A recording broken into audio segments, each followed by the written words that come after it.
दोस्तों, अगर आप जियोपॉलिटिक्स फॉलो करते हो तो आपने स्ट्रेट ऑफ हॉर्मुज का नाम जरूर सुना होगा। ये दुनिया का सबसे इंपॉर्टेंट ऑयल रूट माना जाता है और अभी यूएस ईरान वॉर की वजह से ये रूट ऑलमोस्ट बंद होने की बात हो रही है। लेकिन अब हेडलाइंस में एक और चोक पॉइंट आ रहा है, बाब एल मंडेब स्ट्रेट। ये एशिया और यूरोप के बीच ट्रेड का एक बड़ा बैकबोन है। अगर ये भी बंद हो गया तो ग्लोबल ट्रेड पर क्या असर पड़ेगा, चलिए समझते हैं। सबसे पहले बाब एल मंडेब क्या है।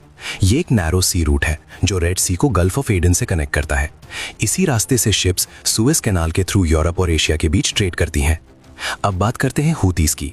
हूतीज येमेन का एक पावरफुल रेबल ग्रुप है जो येमेन की गवर्नमेंट और सऊदी कोalition के खिलाफ कई सालों से फाइट कर रहा है। ये ग्रुप ईरान का क्लोज एलाय माना जाता है।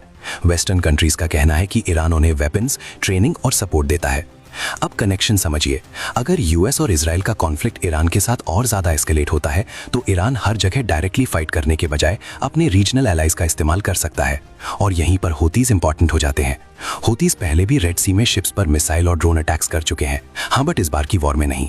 इसीलिए ये डर जताया जा रहा है कि अगर वॉर और बढ़ता है तो हूतीज बाब एल मंडेब स्ट्रेट को थ्रेटन या ब्लॉक करने की कोशिश कर सकते हैं। अब एक मोमेंट के लिए इमेजिन करो, एक तरफ ईरान स्ट्रेट ऑफ हॉर्मुज को ब्लॉक करे और दूसरी तरफ हूतीज बाब एल मंडेब को ब्लॉक कर दें। अगर ऐसा हुआ तो ग्लोबल शिपिंग और ऑयल सप्लाई दोनों पर ह्यूज इंपैक्ट पड़ेगा। इसका असर सिर्फ एक रीजन तक सीमित नहीं रहेगा बल्कि पूरी दुनिया की इकोनॉमी, फ्यूल प्राइसेस और सप्लाई चेन्स पर दिखाई देगा।